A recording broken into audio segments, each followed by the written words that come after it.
अस्सलाम वालेकुम नाज़रीन, प्रोग्राम रोज़ के रूबरू में मुझे कहते हैं नवीद खोकर। नाज़रीन, आज हम मौजूद हैं रावलपिंडी कैंट बोर्ड के इलाके में और आज हम बात करेंगे यहाँ पे रावलपिंडी कैंट के एग्जीक्यूटिव ऑफिसर के साथ, फ़हीम ज़फ़र के साथ। उनसे पूछेंगे कि इस रावलपिंडी कैंट के वो मसाइल कैसे हल करेंगे। खुली कचहरी में वो भी मौजूद हैं, कुछ साइलिन भी उनसे सवाल करेंगे जिनका जवाब दिया जाएगा, वो आप भी देखेंगे। हमारे साथ रहिए, आइए हम आपको वहाँ लिए चलते हैं। कंटोनमेंट के क्या क्या मसाइल हैं, इनकी ट्रांसफ़र रिसेंटली ही हुई है रावलपिंडी कंटोनमेंट में। इनसे पूछेंगे कि वो रावलपिंडी कंटोनमेंट के जो मसाइल हैं उनको उतने जल्दी कैसे हल कर पाएंगे। रिसेंटली ही ट्रांसफ़र हुई है यहाँ पे रावलपिंडी कंटोनमेंट में, तो बहुत ज़्यादा इश्यूज़ हैं पिंडी में कंटोनमेंट के हवाले से। तो आप क्या समझते हैं, आप इन्हें कैसे और कितने जल्दी सॉल्व कर लेंगे?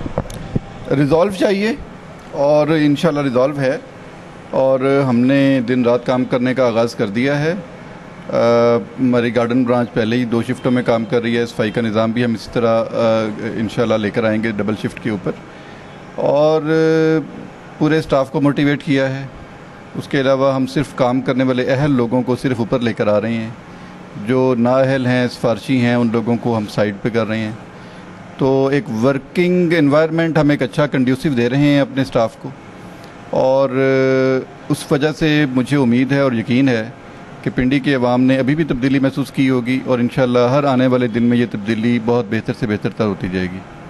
ठीक है सर, पिंडी का एक बड़ा इशू है, गो के दूसरे शहरों का भी होगा, लेकिन रावलपिंडी में कि जो रिहायशी इलाके हैं वहाँ पे कमर्शियल एक्टिविटीज़ हो रही हैं। शायद आपने पिछले दिन प्रेस कॉन्फ्रेंस भी की थी, उसमें ये बात एक जर्नलिस्टों ने उठाई भी थी। तो ये बहुत बड़ा इशू है क्योंकि बहुत बड़े बड़े लोग ऐसे हैं जो रिहायशी इलाकों में कमर्शियल एक्टिविटीज़ कर रहे हैं। आज इस्लामाबाद हाई कोर्ट का भी डिसीजन आ गया है, इस्लामाबाद के अंदर तो उन्होंने ऑर्डर्स दे दिए 30 दिनों के अंदर कार्रवाई चाहिए। तो आप क्या समझते हैं, आप इस इशू को कैसे निपटेंगे? इसमें ये बड़ा बहुत गंभीर इशू है, और ये बहुत दहाइयों से ये आहिस्ता आहिस्ता चलता चलता एक अफरीद की शक्ल अख्तियार कर चुका है। फ़िलहाल इसकी हम कैटेगराइजेशन कर रहे हैं, उसमें जो स्कूल्स हैं, क्लिनिक्स हैं, उनको अलहदा कर रहे हैं। उनके साथ जहाँ जहाँ पे सहूलतें मौजूद हैं, फॉर एग्ज़ाम्पल पार्किंग मौजूद है, उनको उनके लिए शायद हमारी पॉलिसी में थोड़ी सी रिलैक्सेशन होगी या उनको टाइम ज़्यादा दिया जाएगा। और जहाँ पे इस तरह की सहूलतें मौजूद नहीं हैं उनके ख़िलाफ़ डेफिनेटली हम कार्रवाई करेंगे। नई कंस्ट्रक्शन एक्टिविटी बिल्कुल उसमें ज़ीरो टॉलरेंस है, और उसमें इंशाल्लाह ताला जहाँ भी कार्रवाई की ज़रूरत पड़ती है वो हम करते भी हैं और मज़ीद ज़ोर शोर से करते भी रहेंगे। जोनिंग प्लान जो है वो अप्रूव हो गया हुआ है हमारा, वो एडवर्टाइज़ भी कर दिया है, और उस जोनिंग प्लान की मुकम्मल पाबंदी की जाएगी। उसके अलावा कोई बिल्डिंग नई हम कभी कंस्ट्रक्ट नहीं करने देंगे कमर्शलाइजेशन के हवाले से। तो एक ओवरऑल आप बेहतरी देखेंगे, ग्रेजुअल होगी। बिल्डिंग कंट्रोल के हवाले से ख़ास तौर पर पुरानी जो कमर्शलाइजेशन हो चुकी है उसको अनडू करना एक बड़ा मुश्किल काम है, but we will do it gradually इंशाल्लाह। ओके, एक बड़ा इशू ये भी हम देखते हैं कि इससे पहले जो कंटोनमेंट में अफसरान थे उनके बारे में अमूमन ये तासुर पाया जाता है कि वो करप्ट थे, और शायद आपको इसीलिए ही एक तो आपको एक काम भी दूसरे शहरों में अच्छे पाए गए और इसलिए आपको यहाँ पे ट्रांसफ़र किया। करप्शन को कैसे ख़त्म करेंगे आप कंटोनमेंट में? जी, ऐसा नहीं है कि पहले वाले अफसरान करप्ट थे, ऐसा नहीं है, वो भी माशाल्लाह बेहतर थे। लेकिन ज़ाहिर है कि एक इदारा भी सोसाइटी का हिस्सा है और सोसाइटी के हालात ऐसे ही हैं। मुझे यहाँ क्यों भेजा गया तो भेजने वाले बेहतर जानते हैं, लेकिन करप्शन मेरी के ख़िलाफ़ जहाद जो है वो मेरी अव्वलीन तरजीह है और इंशाल्लाह रहेगी। और उसके लिए मुझे मुकम्मल मेरे डिपार्टमेंट की और मेरे जो आर्मी के अफसरान हैं उनकी मुकम्मल सपोर्ट और उनकी गाइडेंस के पे मैं काम कर रहा हूँ, और अपने स्टाफ को, बाकी लोगों को, और ये जब तक सोसाइटी शामिल नहीं होगी इस सारी चीज़ में तो हम आसानी पैदा कर रहे हैं। बेसिकली हम अपने सिस्टम में इतनी आसानी पैदा कर रहे हैं कि एक आम आदमी जो है वो दफ्तर में आने में झिझक महसूस ना करे। वो कोई काम करवाने के लिए आए तो उसको एक वेलकमिंग एक माहौल क्रिएट हो, उसके लिए हो। तो हमने एक बड़ा state of the art facilitation room बनाया है जहाँ पे एयर कंडीशन मौजूद हैं, और वहाँ पे एक टाइम लाइन के साथ हम काम करने की कोशिश कर रहे हैं। बैंक भी हम वहीं पे लेकर आ रहे हैं कि एक बैंक का काउंटर भी हो। तो वन विंडो ऑपरेशन इसको कह लें, या एक छत के तले सारे मसाइल का हल कह लें। तो वो जो हमारा मेन ऑफिस है that is now processing office. जो हमारा फैसिलिटेशन सेंटर है وہ ہماری لوگوں کو ریسیو بھی کرتا ہے, ان کی کمپلینٹس, ان کے مسئلے جتنے بھی ایشوز ہیں وہ بھی ریسیو کرتا ہے, اور ڈسپیچ بھی وہیں سے ہوتی ہیں. سسٹم میں ہم ہر آنے والے دن میں بہتری لے کے آ رہے ہیں, اور وہ بہتری یہ ہوگی کہ ہمارا جو آئیڈیل ہے, جو گول ہے جس کو ہم اچیو کرنے کی کوشش کریں گے اور کر رہے ہیں, وہ یہ ہے کہ ہر کام ٹائم لائن کے ساتھ ہو. اگر نقشہ ہے تو اس کے لیے فرض کیا 1 ہفتہ ہے یا 10 دن ہے, تو ود ان دیٹ ڈیز وہ خود بخود آٹومیٹیکلی وہ اس تک پہنچے, چاہے ڈاک کے ذریعے اس کو اطلاع ہو. تو کوشش کر رہے ہیں کہ ہم ایک عام آدمی کو اتنا اعتماد دیں کہ وہ دفتر آنے میں جھجک محسوس نہ کرے, اپنے کسی کام کے لیے آنے میں جھجک محسوس نہ کرے, وہ کسی ٹاؤٹ کا سہارا نہ ڈھونڈے, وہ کسی سفارش کا سہارا نہ ڈھونڈے. اس کے علاوہ میں نے اپنے دفتر کے دروازے کھلے ہوئے ہیں.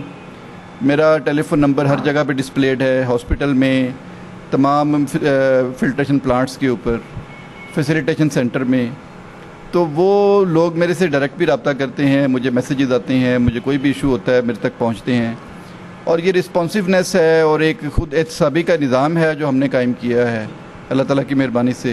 اس کی وجہ سے بڑے پازیٹیو ریزلٹس, بڑی اچھی فیڈ بیک آ رہی ہے لوگوں کی طرف سے. تو میرا خیال ہے کہ آنے والے چند ہفتوں میں, 1-2 مہینے میں مکمل طور پر ہم سارے جو ہولز ہیں یہ پلگ کر لیں گے, اور انشاءاللہ تعالیٰ سوسائٹی کو بھی اس میں ہمیں ہمارا ساتھ دینا چاہیے. اور کنٹونمنٹ میں بغیر پیسے کے کام ڈیفینیٹلی نہ صرف ہو سکے گا بلکہ آج کل ہو رہا ہے, اور اس سلسلے میں بالکل میں نے اپنے آپ کو مکمل طور پر ڈیڈیکیٹ کیا ہوا ہے, اور میں اکاؤنٹیبل ہوں. اور اگر جو میں کہہ رہا ہوں اس کے خلاف کچھ کسی کے ذہن میں ہو کہ ہو رہا ہے یا ہو سکتا ہے, تو آئی ایم ویلکم, وہ آ کے مجھے کویسچن کر سکتا ہے. اور مجھے اس بات پہ بڑی خوشی ہوگی کہ اگر کوئی آپ لوگوں میں سے کوئی مجھے اس بارے میں مزید گائیڈ کر سکے کہ ہم اپنے گول کو زیادہ بہتر طریقے سے کیسے اچیو کر سکتے ہیں. اگر ہمیں چھوٹے چھوٹے بورڈ بیسائڈ دی روڈ تو اگر آپ نہیں اجازت دیتے تو کم از کم ہمیں اپنی گلیوں میں لگانے کی اجازت دی جائے. اگر وہ برے لگ رہے ہیں تو جو 4-4, 6-6 فٹ کے سر آؤٹر لگے ہوئے ہیں وہ بھی مطلب ہے بظاہر دیکھنے میں بڑے برے نظر آتے ہیں, اور پورے لوگوں نے جنریٹر رکھ کے گلیاں کور کی ہوئی ہیں, ان کے لیے کچھ بھی نہیں ہوتا کیونکہ وہ ایک بڑی دکان ہے, ان کی بڑے نام ہوتے ہیں, ان کے آپ کو فون آ جاتے ہیں. یہ جو ہم نے کنسیو کیا, یہ جو ہم نے اس صدر کو ٹرانسفارم کرنے کی کوشش کی, اس کا صرف بورڈ ایک چھوٹا سا پہلو ہے. مسئلہ صرف بورڈز کا نہیں ہے, مسئلہ ایک ایسا انوائرمنٹ کریٹ کرنا ہے جس میں لوگ ذوق و شوق سے خود آئیں. میرا خیال ہے کہ بہت سارے لوگ یہاں پہ اس لیے نہیں آتے کہ یہاں ٹریفک کی کنجسشن ہے.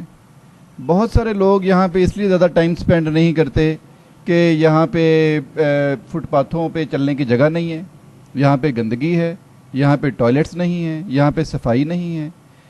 تو اگر ہم اس کو 1 بائی 1 ایک چیز نہ سوچیں اور ایک اوورآل ایک بڑی پکچر کو ذہن میں رکھیں, تو اس بڑی پکچر کے مطابق تو ابھی یہاں پہ اگر 100 آدمی آتا ہے اور یہ انوائرمنٹ اگر انٹرنیشنل سٹینڈرڈ کا اچھا خوبصورت اچھا ہو جاتا ہے, تو آپ میرے خیال میں یا آپ کے خیال میں کیا پھر بھی 100 بندہ ہی آئے گا؟ میرے خیال میں بہت سارے لوگ زیادہ آئیں گے, اس علاقے کو ترقی ملے گی, یہاں پہ کسٹمرز یا بائرز کا یہاں پہ رش زیادہ ہوگا, آپ کا کاروبار زیادہ پروموٹ ہوگا, لوگ یہاں پہ زیادہ ٹائم سپینڈ کرنا چاہیں گے. تو بات یہ ہے کہ جب ہم کسی بھی ایون 3rd ورلڈ کنٹری میں بھی چلے جائیں تو ایک اچھا کلین انوائرمنٹ ہوتا ہے. اس طرح کے بورڈز آپ انٹرنیٹ پہ چلے جائیں, ویسے چلے جائیں, دنیا میں کسی بھی جگہ پہ ایک دکان کے اوپر 4-4, 6-6 بورڈ نہیں لگے ہوئے ہوتے ہیں. ہمارے سائڈ بورڈز جو ہمارے لگے ہوئے تھے, ہماری یونین نے لیٹر جاری کیا تھا کہ آپ 4x4 کا بورڈ لگا سکتے ہیں. 2 ہفتے پہلے ہمارے سائڈ بورڈ 4 فٹ کے لگے ہوئے تھے, وہ انہوں نے اتار لیے ہیں. اور جبکہ اس سے بڑے بریڈ اینڈ بٹر شامو جی کے ہماری گلی میں آؤٹر لگے ہوئے ہیں جو